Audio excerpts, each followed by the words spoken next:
Good morning. आज हम पढ़ेंगे महात्मा बुद्ध के बारे में, गौतम बुद्ध के बारे में। ये चर्चा में क्यों है कि जो भगवान बुद्ध के प्रमुख शिष्यों के पवित्र अवशेष मंगोलिया में स्थापित किए गए, इसलिए चर्चा में था।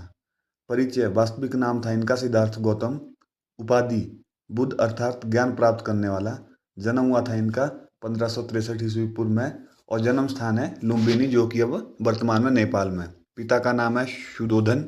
शुद्धोधन था इनके पिता का नाम, जो शाक्य राजा के प्रमुख थे। और इनकी माता का नाम था महारानी महामाया और पत्नी का नाम था यशोधरा। 16 वर्ष की आयु में इनका विवाह हो गया था। उनसे एक पुत्र हुआ था, उनका नाम था राहुल।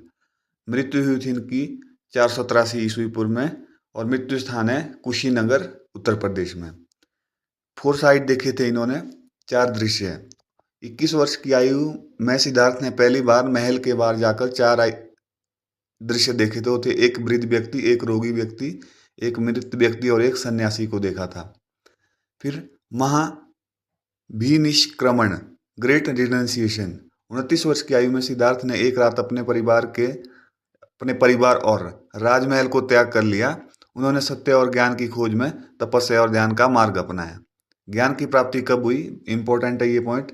बोध गया में बोधि ट्री के नीचे ध्यान में बैठे और 35 वर्ष की आयु में उन्हें ज्ञान बोधि प्राप्त हुआ और वे गौतम बुद्ध कहलाए। उसके बाद वो गौतम बुद्ध कहलाने लग गए। जो प्रथम उपदेश कब दिया था इन्होंने, ये भी इंपॉर्टेंट है, कई बार एग्जाम में पूछा गया है। ज्ञान की प्राप्ति के बुद्ध ने अपना पहला उपदेश कहाँ दिया था? सारनाथ में दिया था। इस घटना को क्या कहा गया? धर्म चक्र प्रवर्तन कहा जाता है। यहीं से बौद्ध धर्म का प्रचार प्रसार आरंभ हुआ था। इनके प्रमुख सिद्धांत क्या है? इनके प्रमुख सिद्धांत है 4 आर्य सत्य, अष्टांगिक मार्ग और मध्य मार्ग और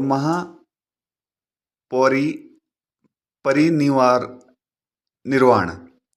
80 वर्ष की आयु में गौतम बुद्ध ने कुशीनगर में अंतिम सांस ली। उनकी जो मृत्यु को ही निर्वाण कहा जाता है। तो ये था महात्मा बुद्ध के बारे में। अगर आपको जानकारी अच्छी लगी हो तो मेरे चैनल को लाइक, सब्सक्राइब और शेयर जरूर करें। धन्यवाद।